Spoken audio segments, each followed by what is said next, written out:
गच्छन्नपि न गच्छति स्थितीकृतात्मतत्त्वस्तु पश्यन्नपि न पश्यति ब्रुवन्नपि न ब्रुवते गच्छन्नपि न गच्छति स्थितीकृतात्मतत्त्वस्तु पश्यन्नपि न पश्यति। क्या बात कह दी आचार्य ने। ब्रुवन्नपि न ब्रुवते गच्छन्नपि न गच्छति स्थितीकृतात्मतत्त्वस्तु पश्यन्नपि न पश्यति। तीन बातें। पहली बात यहाँ कह रहे हैं कि ज्ञानी जो व्यक्ति होता है, जो आत्म कल्याणी व्यक्ति होता है, जो आत्मा में ध्यान में संलग्न होता है, आत्मज्ञान तत्परम कार्यम, जो आत्मा के ज्ञान के कारण तत्पर होता है, वो बोलते हुए भी नहीं बोलता है। ब्रुवन्नपि न ब्रुवते गच्छन्नपि न गच्छति, वो चलते हुए भी नहीं चलता है। स्थिति तत्वस्तु, वो स्थिति को आत्मस्थिति में रहने वाला होता है। पश्यन्नपि न पश्यति, देखते हुए भी नहीं देखता है। पूज्य स्वामी ने बहुत सुंदर सी बात यहाँ कही। ज्ञानी व्यक्ति वो ही है जो बोलते हुए भी नहीं बोले, चलते हुए भी नहीं चले, देखते हुए भी नहीं देखे। अगर मैं इसको थोड़ा नकारात्मक सोच में लें तो आचार्य कह रहे कि लंगड़ा, लूला, बहरा, अंधा ही ज्ञानी है, आंख वाला ज्ञानी नहीं। जो चल रहा है वो भी ज्ञानी नहीं, जो बोल रहा है वो भी ज्ञानी नहीं, जो सुन रहा है वो भी ज्ञानी नहीं। कौन ज्ञानी है? ब्रुवन्नपि, विचार करना, बोलते हुए भी गूंगा है, बोल नहीं रहा है, चलते हुए भी चल नहीं रहा है और देखते हुए भी देख नहीं रहा है। कोई व्यक्ति ज्ञानी है, कोई व्यक्ति आत्मा की तरफ जा सकता है। बोलते हुए भी नहीं बोलना, ये साधना बहुत बड़ी है। देखते हुए भी नहीं देखना, ये साधना बहुत बड़ी है। और चलते हुए भी नहीं चलना, ये साधना बहुत बड़ी है। विचार करो, कैसे पहुंचेंगे हम वहां तक? क्योंकि इधर तो हम देखते नहीं है, बोलना पहले शुरू कर देते हैं। इधर हम सुनते नहीं है, उसके पहले शुरू कर देते हैं। और इधर हम जाते कहीं नहीं है, लेकिन पहले से पिलाने शुरू कर देते हैं। ज्ञानी में और अज्ञानी में इतना ही अंतर है। ज्ञानी चलते हुए भी नहीं चल रहा है और अज्ञानी बैठे बैठे भी चल रहा है। ज्ञानी भोजन करते हुए भी नहीं कर रहा है और अज्ञानी बिना भोजन किए भी भोजन चल रहा है। ज्ञानी देखते हुए भी नहीं देख रहा है, लेकिन अज्ञानी नहीं देखते हुए भी देखने का प्रयास कर रहा है। कितनी बड़ी प्रकृष्ट साधना हो। हमारे पास सारी दौलत है, फिर भी हमारे पास कुछ नहीं। ये ज्ञानी का लक्षण है। चौका चालू हो गया। अब विचार करके ज्ञानी में अज्ञानी में इतना ही अंतर है कि सब कुछ होते हुए भी ना कुछ। देखो, परमात्मा किसी को कुछ देता है, परमात्मा किसी को कुछ देता है, किसी को कुछ देता है, किसी को बहुत कुछ देता है, लेकिन सब कुछ परमात्मा किसी को दे देता है।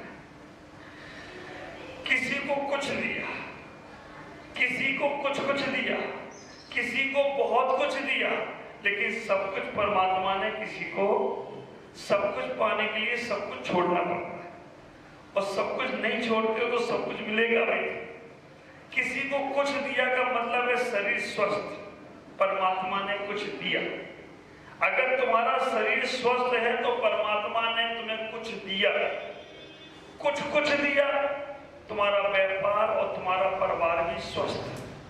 कुछ कुछ दिया, बहुत कुछ दिया, तुम्हें धर्म दिया, शरीर अच्छा दिया, संयम दिया, तप दिया, तपस्या दिया, ये बहुत कुछ दिया और सब कुछ दिया तो निर्वाण को प्राप्त कर लिया। वो तो कोई आश्चर्य की बात नहीं है। जिसको सब कुछ दे दिया उसने निर्वाण को पा लिया। कोई व्यक्ति कुछ में खुश है, कोई व्यक्ति कुछ में खुश है और कोई व्यक्ति बहुत कुछ में खुश है, लेकिन सब कुछ की किसी को चाह नहीं, क्योंकि सब कुछ पाने के लिए सब कुछ छोड़ना पड़ता है। तन से भी छोड़ना है और मन से भी छोड़ना है। हमारे आचार्यों ने कह दिया कि घर में रहकर, परिवार में रहकर, संसार में रहकर भी आप मोक्ष जा सकते हो। द्रव्य मोक्ष और भाव मोक्ष, दो प्रकार का मोक्ष है। एक द्रव्य मोक्ष है और एक भाव मोक्ष है। द्रव्य मोक्ष के लिए द्रव्य को बदलना जरूरी है, लेकिन भाव मोक्ष के लिए द्रव्य बदलना जरूरी नहीं है। भावों में मुक्ति पाओ।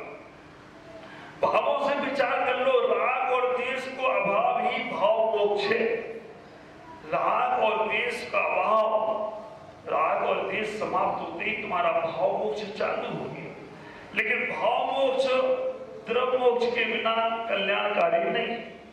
भाव मोक्ष में राग द्वेष हमने छोड़ दिया, मन में छोड़ लिया, लेकिन शरीर से हमारा कुछ भी परिवर्तन नहीं हुआ, तो राग और द्वेष तुम्हारे निर्माण में कारण, राग द्वेष की दुर्वृत्ति तुम्हारे निर्माण में कारण नहीं होगी।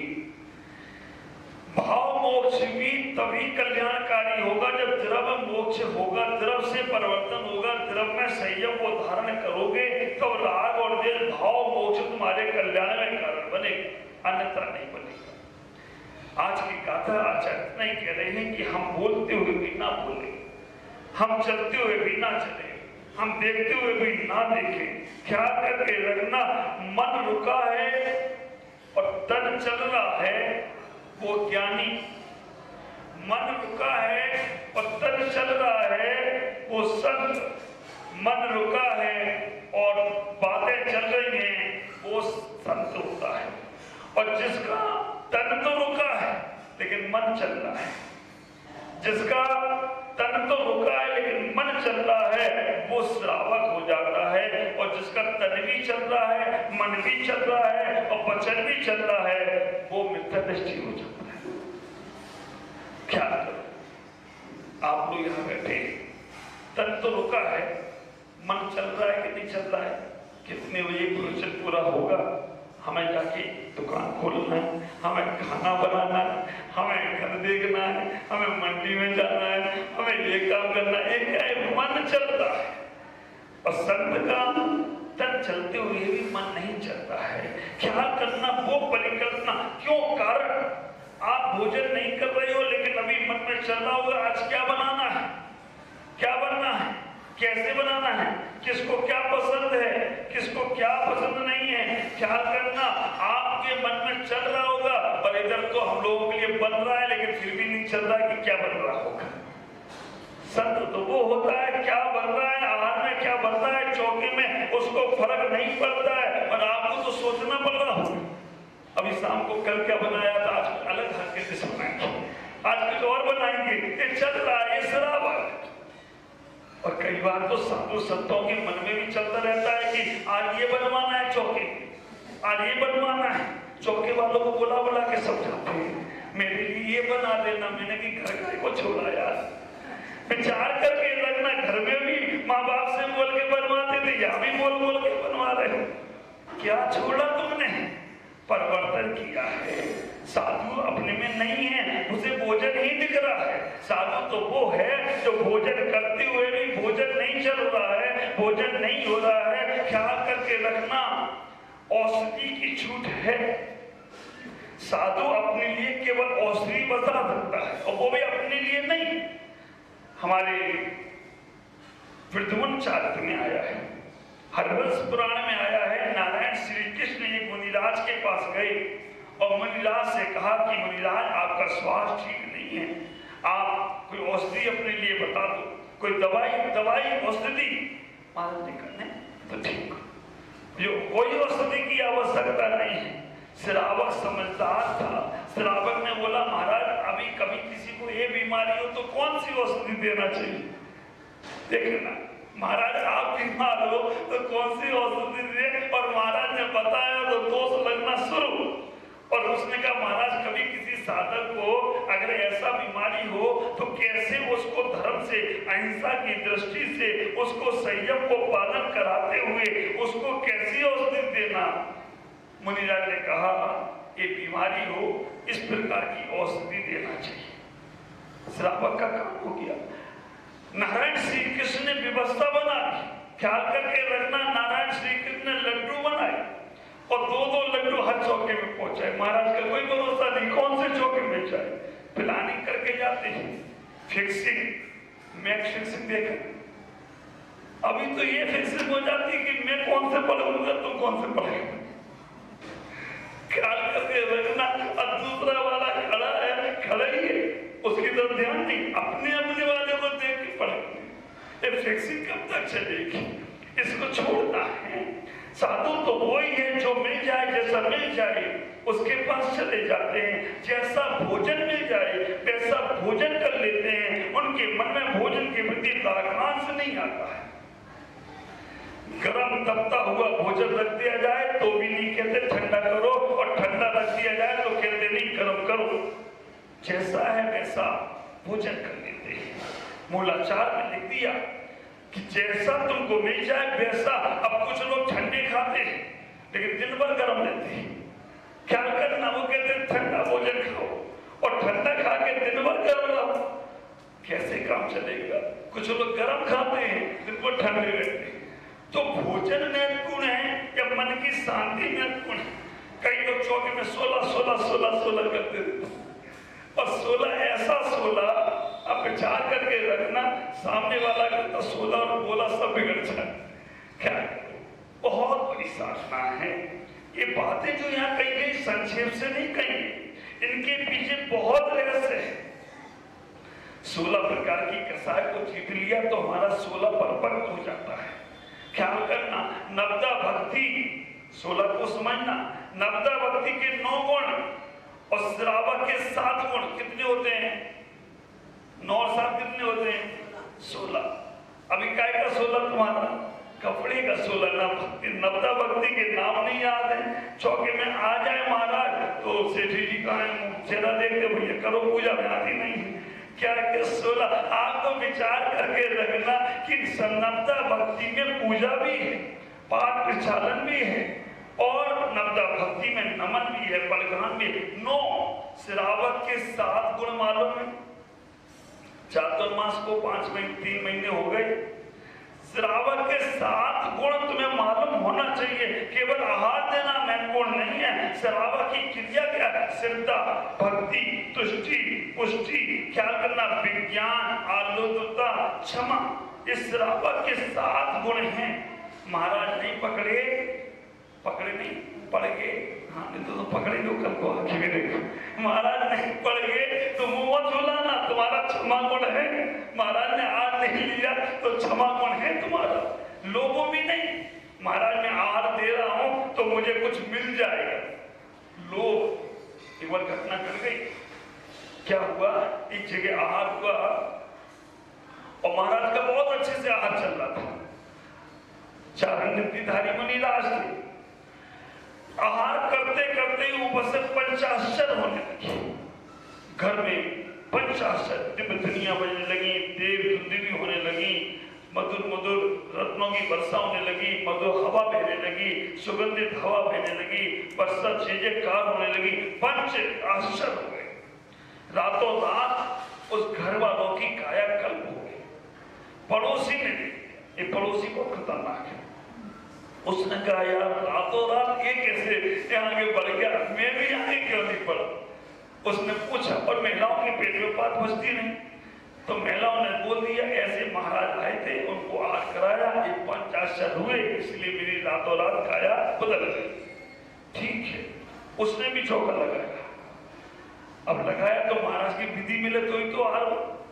1 दिन हो गया, 2 दिन हो गया, तीसरे दिन उसने पकड़ लिया महाराज को। चलो तीसरे दिन महाराज तो विधि मिली तो गई, और गए, उसने देखा ही नहीं। गरम गरम खीर महाराज के हाथ में रख दी, इतनी गरम लग देखो शरीर को सहन होना चाहिए, शरीर में हाथों में स्पर्श में सहन नहीं होगा तो अंतराय भी हो जाएगा। तो विचार करना, इतनी गरम गरम खीर रख दी महाराज ने और इधर खीर रख रहा ऊपर देखे जा रहा है, असर हो रहा है कि नहीं? ख्याल करके लग रहा और माँ जी को मालूम हमने पढ़ रखा है, तो ख्याल करना इधर वो खीर दे रहा उधर वो देखे जा रहा, असर हो रहा है कि नहीं हो रहा? और जब ज्यादा गरम गरम खीर रखी महाराज तो बैठ गए, महाराज अब बैठ गए, अभी असर होने वाली है, अब बैठ तो गए, असर हो जाए तब बैठना। क्या करना, ये तुम्हारी भक्ति नहीं, ये तुम्हारी श्रद्धा नहीं, लोभ लुप्ता तुम्हारी लोभ प्रवृत्ति के कारण से तुम आहार दे रहे हो तो तुम्हें पूरा पुण्य मिलने वाला नहीं है, लोभ की पूर्ति तो हो जाएगी। और एक बात का ख्याल करके रखना, अभी चौका जो चल रहे हैं एक ड्यूटी ना समझे कि हमारी 9 दिन की ड्यूटी हो गई अब हम फिर कर्तव्य समझे, करना तो है ही, रो रो के करो तो भी करना है और हंस हंस के करो तो भी करना, तो कर्तव्य समझो, पुण्य समझो, सौभाग्य समझो। वैसे यहाँ की वही समझ रहे, लायक है यहाँ के लोग बहुत लोग ही 9 दिन के बाद भी कहते महाराज और 4 दिन लगाने दो और 8 दिन लगाने दो। श्रद्धाएं आस्थाएं हैं, विज्ञान रखो, विज्ञान का मतलब है कौन से मौसम में क्या देना है, इस श्रावक को मालूम होना चाहिए। जब श्रावक को पता नहीं होता है तो साधुओं को बोलना पड़ता है, लेकिन कभी साधु अपने लिए नहीं बोलेगा, सबके लिए बोलने का प्रयास करेगा, सामूहिक रूप से बोलेगा, आहारचर्या के बारे में सामूहिक रूप से बताएगा, जिनको इस प्रकार की प्रॉब्लम है, ऐसा है वैसा, उनके लिए ऐसा करो। साधुओं को श्रावकों से दूर रखने का आदेश दिया। मैं कई बार सोचता हूं क्यों दिया, साधुओं को श्रावकों से दूरियां बना के रखना क्यों दिया? इसलिए कभी कभी ये होता है तुम्हारी हमारी दूरी है तो हमारी कोई राजनाथ स्वभाव नहीं आएगा, और जैसी हमारी तुम्हारी दूरियां खत्म हुई फिर तो जो बातें हमारे घर की हैं वो भी तुम्हें मालूम है, और जो बातें हमारे आहार की हैं वो भी तुम्हें मालूम। फिर दूसरे लोग कहते हैं मेरे को सब मालूम है महाराज का, मेरे को सब मालूम आता है, क्योंकि रागांश बढ़ा।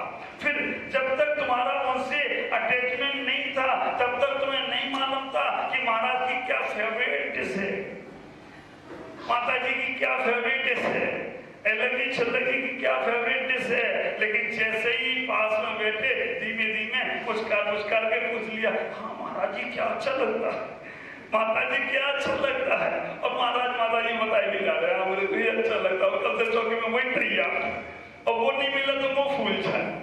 काय का जीवन रहा, काय का संन्यास रहा, वही जीवन है। घर का जीवन और सन्यासी का जीवन में क्या अंतर आया?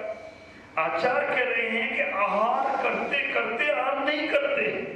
ख्याल करना, कभी कोई तुमसे एक साधक आके कहे ना, बोलना कुछ नहीं, समझ लेना खाने के लिए बने, बस इतना ही सोच लेना कि वो अगर कहें, हमारे पास आते हैं बहुत बच्चे हमसे जुड़ गए, सब बोलते महाराज आपके लिए क्या डिश बनाए चल, मैं कह डिश भी सब छोड़ के आया। क्या करना, इतना ही सोच लेना।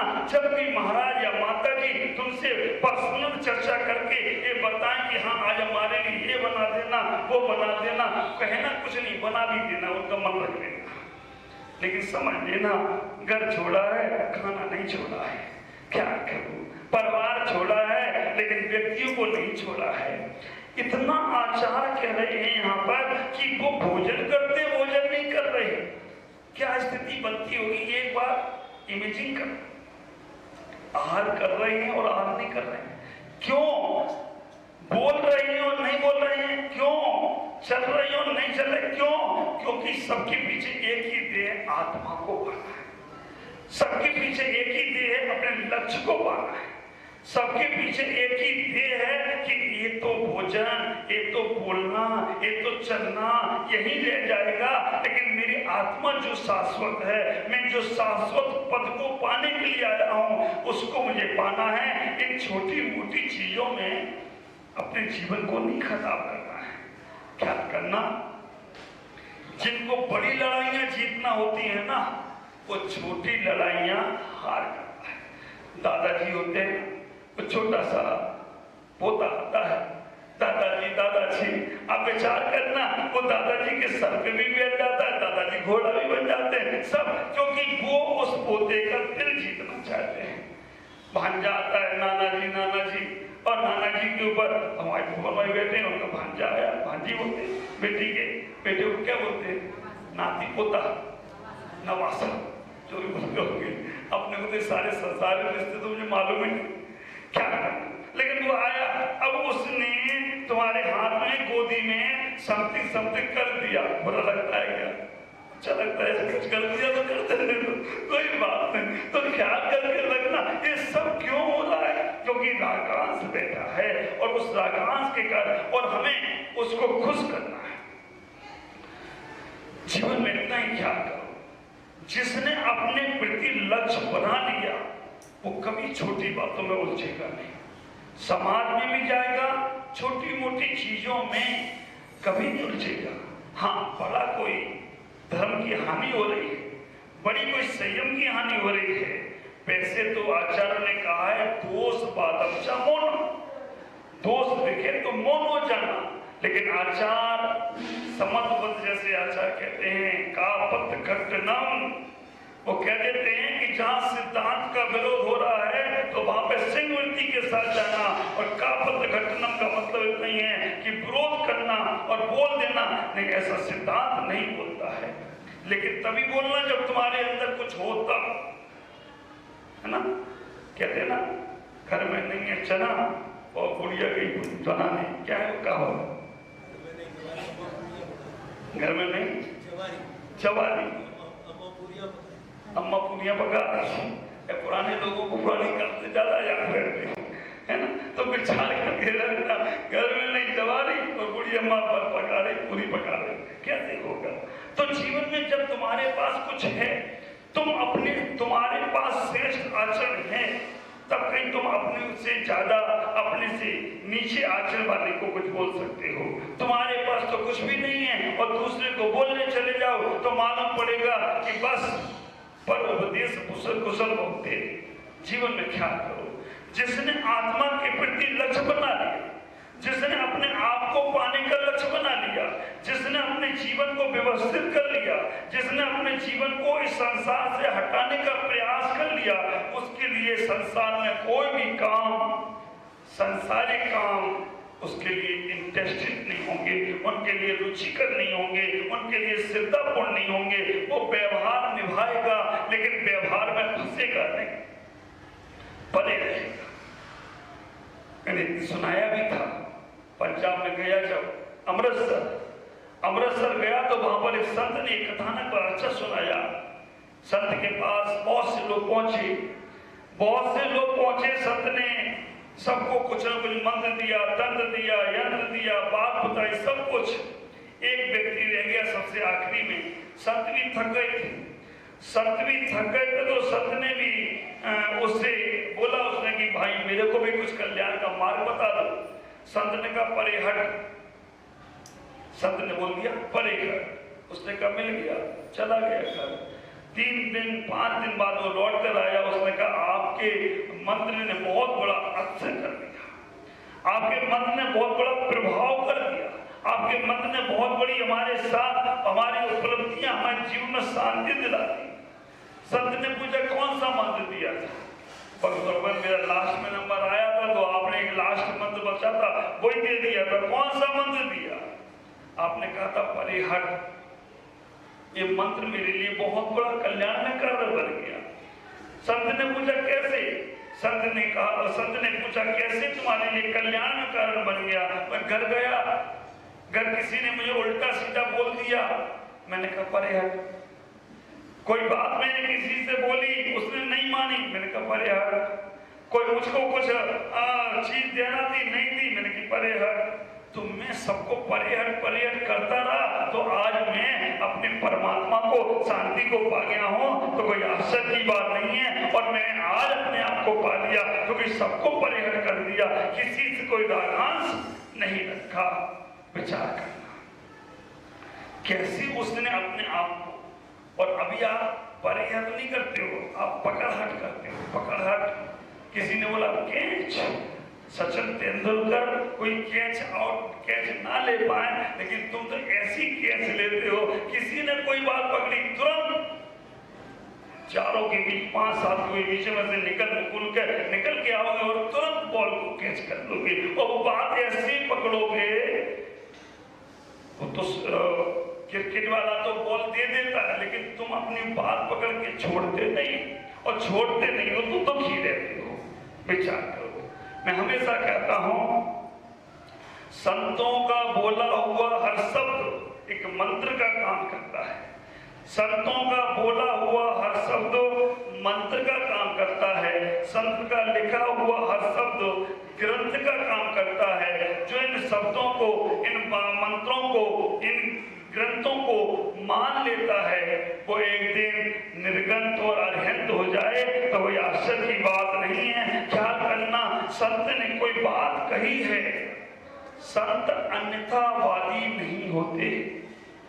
जिनागम में कहा है, तत्वासुत में कहा है, संत अवड़वादी भी नहीं होते हैं और संत अन्यथावादी भी नहीं होते हैं।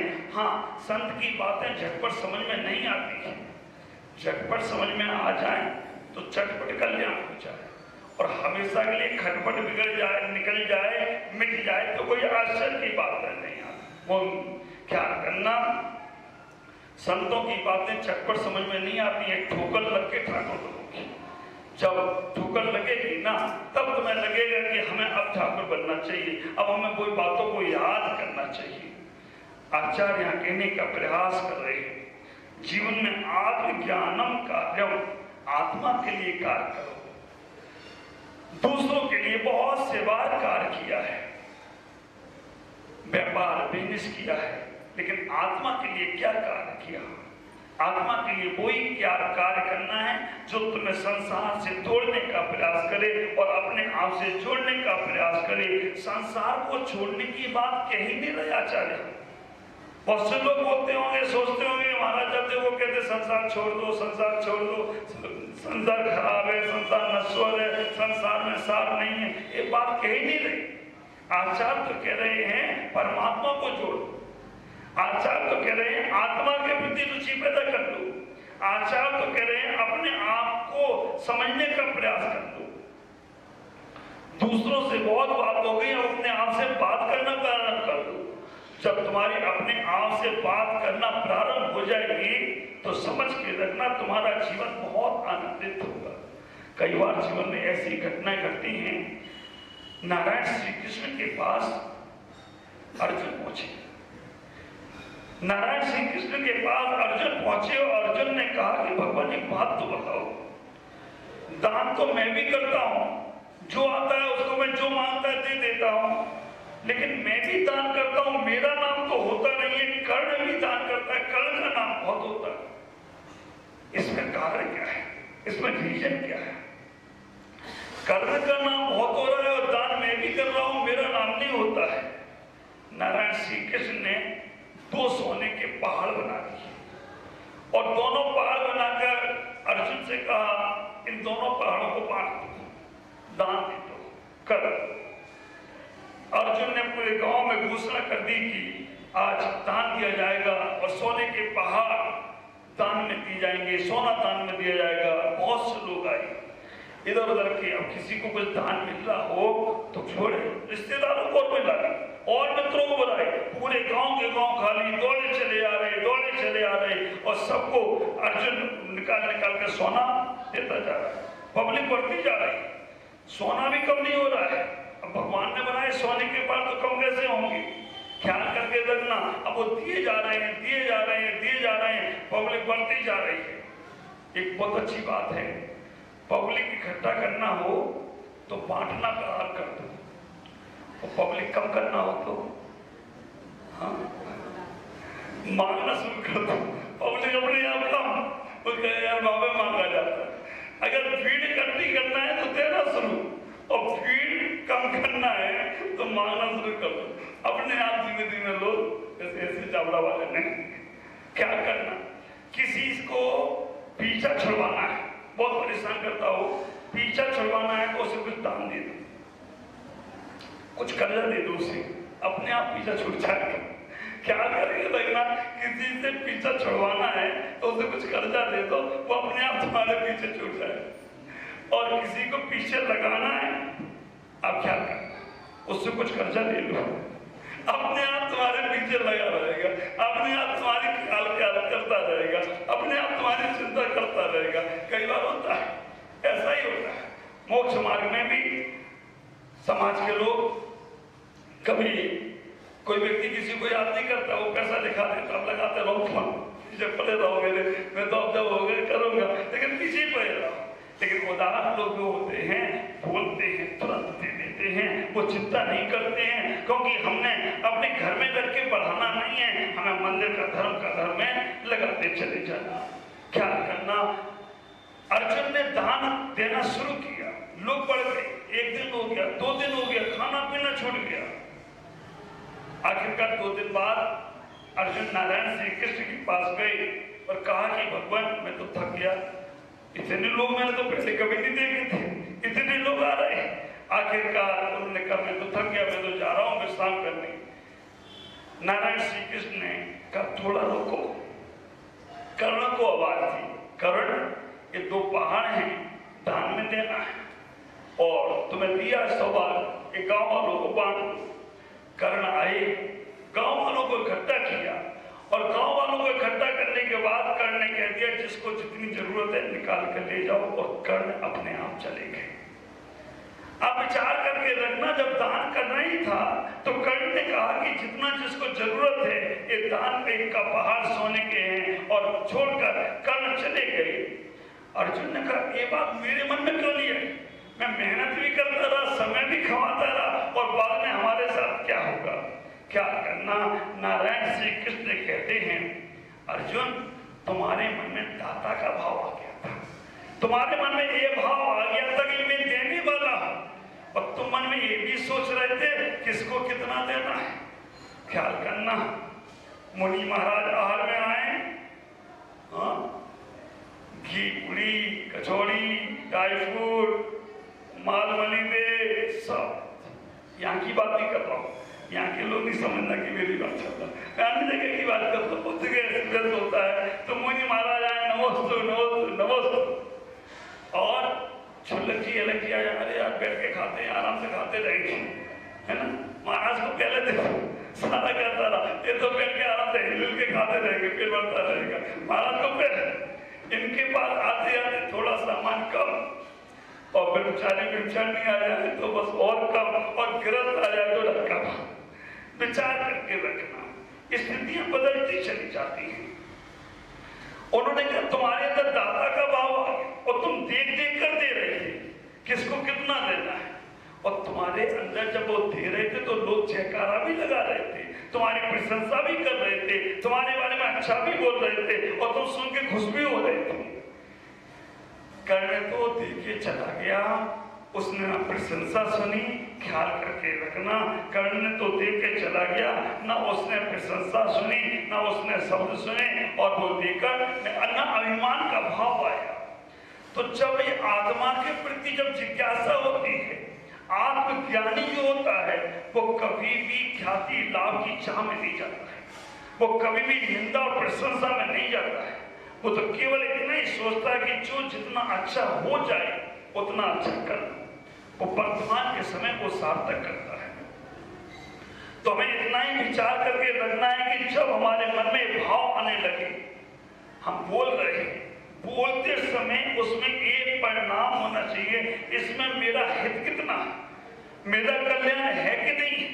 केवल पर कल्याण की बात करते रहे, केवल दूसरे के लिए ही बोलते रहे। हाँ, हम अपने साथ दूसरे का बोलेंगे, क्योंकि भगवान महावीर स्वामी ने कहा है जियो और जीने दो। पहले खुद के लिए करो, फिर दूसरे के लिए करने का प्रयास करो। पहले खुद को जगाने का प्रयास करो, फिर दूसरे को जगाने का प्रयास करो। पहले खुद कीचड़ से निकलो, फिर दूसरे को कीचड़ से निकालना। बंधन में बंधा हुआ व्यक्ति कभी किसी को बंधन से मुक्त कर नहीं सकता। सोया हुआ व्यक्ति किसी को जगा नहीं सकता। बुझा हुआ दीपक कोई भी दीपक को जला नहीं सकता। और कीचड़ में फंसा व्यक्ति किसी दूसरे को कीचड़ से निकाल नहीं सकता। ख्याल करो, संसार से पार जाना है, संसार से निकलना है, सुख में जीना है तो बुराई को पीना छोड़, सुख के आनंद में रहना है तो अपने बाहर की दुनिया से नाता तोड़। ये बातें तो ऐसी लगती होंगी जैसे आतंकवादी कहते हैं तोड़ दो मंदिर को, है ना, तोड़ दो सबको, खत्म कर दो दुनिया को। ऐसा नहीं है, दुनिया बिल्कुल मानव बन जाओ, ऐसी बात लगती है। महाराज तो जब देखो तो कहते छोड़ दो नाता घर से, छोड़ दो परिवार से, कोई परिवार का साथ जाने वाला नहीं है, कोई कुछ नहीं है। वास्तव में तो आतंकवादी की बातें और अरिहंतों की बातें कोई अंतर नहीं। आतंकवादी भी जो कह रहा है वही बात अरिहंतों की मात्र। आतंकवादी को इतना नहीं मालूम कि मानव हिंसा से पाप लगेगा, वो मानव हिंसा की बात कर रहा है और अरिहंत कर्म की समाप्त करने की बात कर रहे हैं, कर्म को नाश करने की बात कर रहे हैं। आतंकवादी ने मानव को नाश करने की बात करी, इसलिए वो हर जन्म में दुखी होंगे और अपंग पैदा होंगे। लेकिन अरिहंतों ने कर्मों को नाश करने की बात कही, तो हर जन्म में जब जब तुम्हारे कर्म नाश होंगे तो तुम कर्म नाश करके कल्याण को प्राप्त होगे, और कल्याण को प्राप्त हो गए तो निर्वाण को भी प्राप्त हो सकोगे। ख्याल करना, संसार में कुछ अलग नहीं है, संसार में जो कुछ है वो सब साथ में है, हमें इतना ही ख्याल करना। साधु उपवास करता है और श्रावक भी उपवास करता है। ये तो आपको भी मालूम है कि जब श्रावक उपवास करता है तो प्लानिंग चलती है कि कल क्या खाएंगे, और साधु जब उपवास करता है तो सोचता है बस भगवान ऐसा ही जीवन जिए। दो कारण है, साधु आहार लेते हैं तब दो विचार करते हैं, और श्रावक आहार देता है तो दो विचार करता है। अभी तक नहीं किए हो तो अब शुरू कर देना। साधु तो दो विचार करता है, जितने त्यागी बैठे हैं यहाँ पर, जितने त्यागी व्यक्ति बैठे हैं ये पक्के दो विचार करते हैं।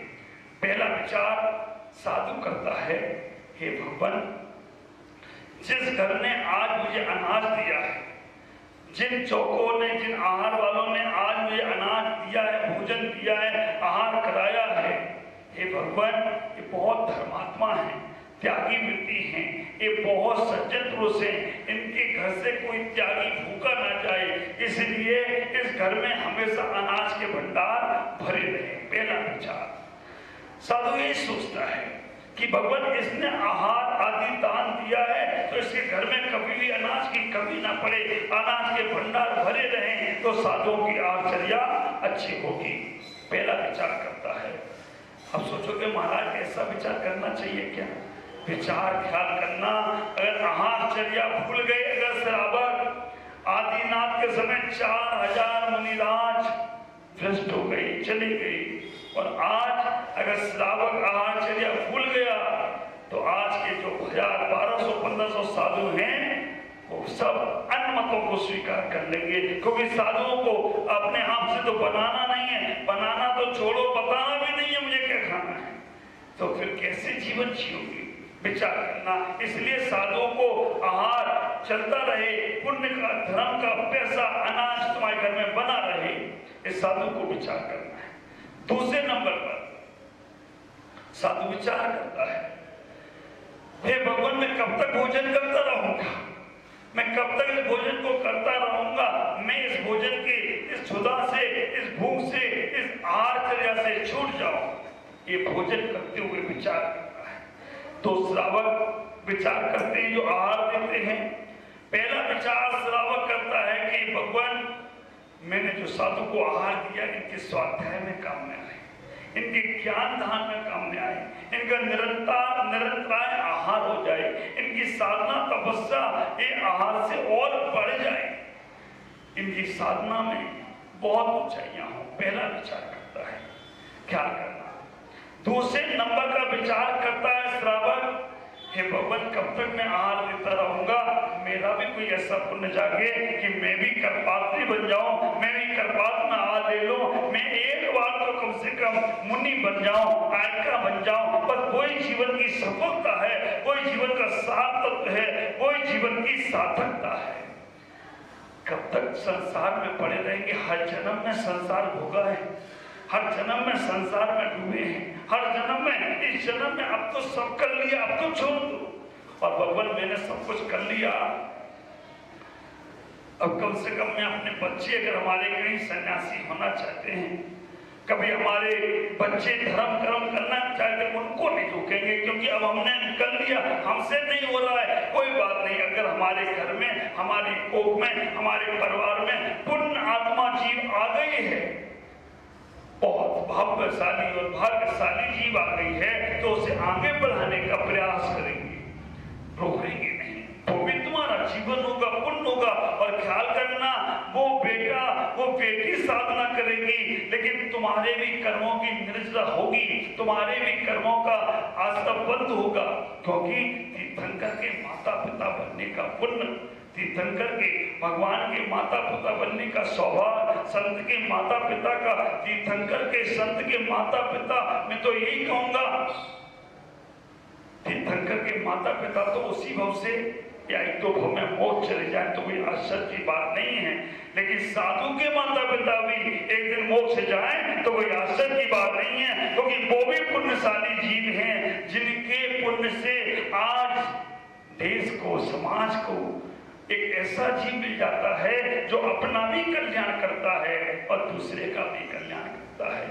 और मैं तो कहूंगा, जीवन तो धारण देखो, इस शरीर के माता पिता यही बैठे हैं, कभी इन्होंने सोचा भी नहीं होगा कि जिस बेटे को मैंने पालने में झुलाया है, उसके पालने में हम झूलेंगे और हम भी अपना कल्याण करेंगे, हम भी मुनि बनकर, आर्य बनकर अपने जीवन को संभालने का प्रयास करेंगे।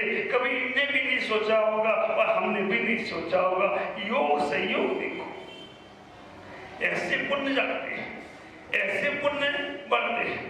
अब रात दोपहर में पढ़ाई होती है प्रतिकोण वगैरह की, तो बोलते हैं कि मम्मी कलम प्लेट लेके भेजी थी, जाओ बेटा पढ़ने।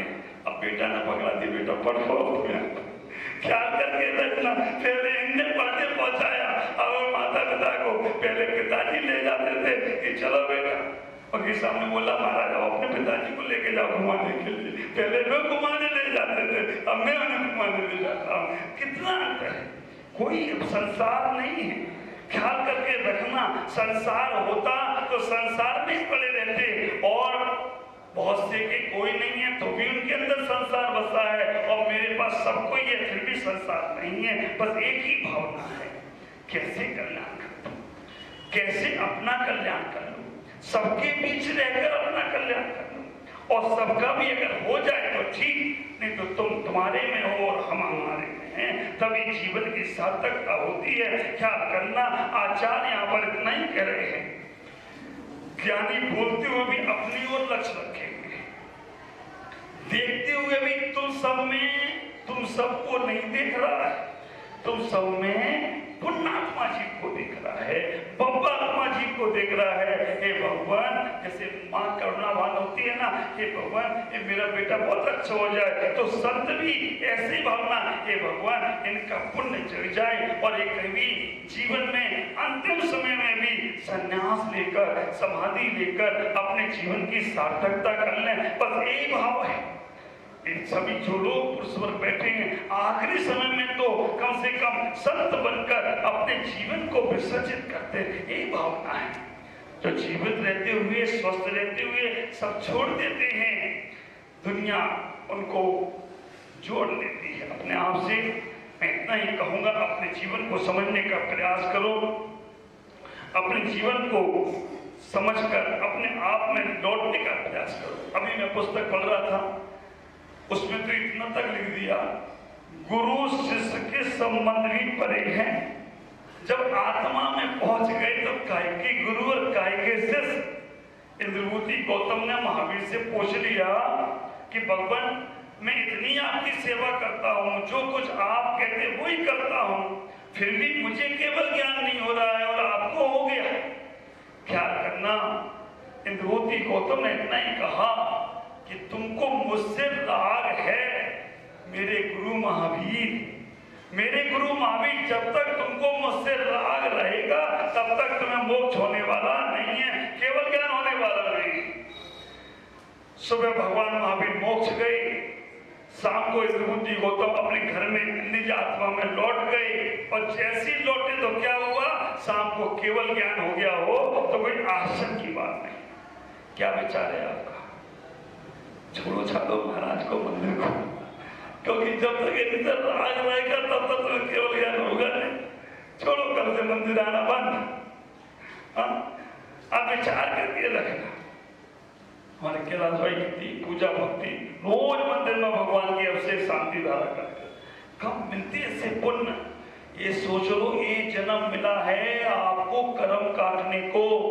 व्यापार, बिजनेस, परिवार, रिश्तेदारी, नातेदारी, पढ़ाई लिखाई हर जन्म में मिलेगी, लेकिन भगवान 3 लोक का नाथ का अभिषेक पांडव शिला पर 14 मिनट स्वर्ग छोड़कर आ जाता है।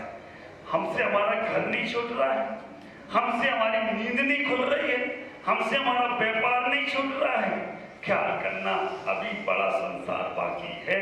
छोटा संसार छूटा है तो चैन कुल में आ गए हो, लेकिन बड़ा संसार छोड़ना है तो भगवान का अभिषेक जरूर होना चाहिए।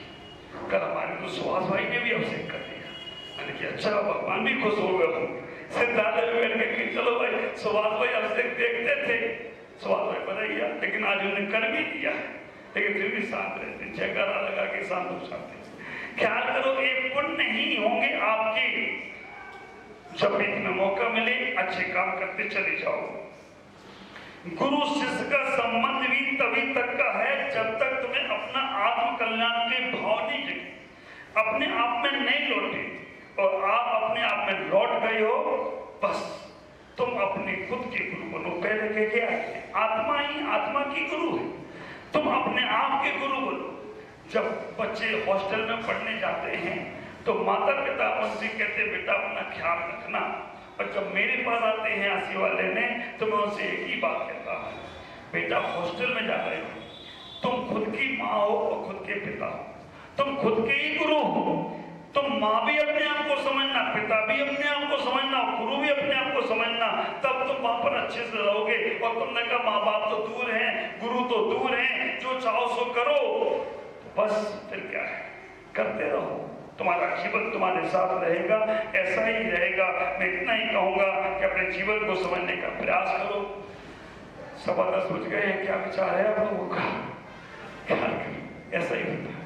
हम दत्वारी पढ़ते रहे, हम सुनते रहे, हम पीते रहे, हम जब सुनने में इतना आनंद है, सुनने में इतना इंटरेस्ट है, सुनने में इतना अच्छा लगता है, तो जब इन शब्दों को जियोगे ना तो मैं कहूंगा कि तुम कहोगे कि हमने अभी सही में जीना सीखा। शब्द में तो जीना अब सीखा है, हमने सबके लिए सब कुछ करके देख लिया, अब अपने लिए करो। सबको छोड़ो मत, लेकिन कुछ अच्छे काम से अपने आप को जोड़ो। शरीर को निगलेक्ट मत करो, लेकिन हर चीज शरीर की इंपोर्टेंट मत समझो। शरीर ने कहा गर्मी लग रही, पंखा, तुरंत पंखा। शरीर ने कहा भोजन में चटपटा है, मीठा, तुरंत मीठा। शरीर ने कहा जमीन खुदकुदी दिख रही है, तुरंत गद्दा। ये कब तक करते रहोगे? उससे कहोगे जैसा है वैसा रहो, मिलेगा तो ठीक, नहीं मिलेगा तो ठीक। तो तुम्हारी आत्मा भी कहेगी चलो इसने अब मेरा थोड़ा ख्याल किया, नहीं तो कहता शरीर की सुनता रहता है, तो हम क्या करें इसके लिए? कुछ नहीं कर सकते। इसलिए हाँ, शरीर स्वस्थ रखने के लिए अनुकूल भोजन करो, शरीर को व्यवस्थित रखने के लिए हमें अपने उपक्रम करना चाहिए, लेकिन साधनाएं छूटती हो, हमारा आत्म ध्यान छूटता हो, वो काम नहीं करें। जितना हो सके बचने का प्रयास करें। हम अपने जीवन में आत्म कल्याण की भावनाओं को लेकर जो कुछ भी बोलेंगे तो बोलते हुए भी नहीं बोला जाएगा। आत्म कल्याण की भावनाओं को लेकर जहां चलेंगे वहां चलते हुए नहीं चला जाएगा, और आत्म कल्याण की भावना के लिए लेते हुए देखना पड़ेगा, तो देखते हुए भी नहीं दुखेंगे। ख्याल करना, जब तुम आत्म कल्याण की भावनाओं को लेकर किसी से कोई बात कहोगे तो हटाग्रह पूर्वक नहीं कहोगे, आग्रह पूर्वक कहोगे। जब किसी से आत्म कल्याण की भावनाओं को लेकर कहीं जाओगे तो वहां पर उसके पीछे नहीं पड़ोगे, अपने कल्याण किया और चले जाओगे। देखोगे आत्मकल्याण की भावना से तो कहीं भी आपको कभी कोई दोष आने वाला नहीं है।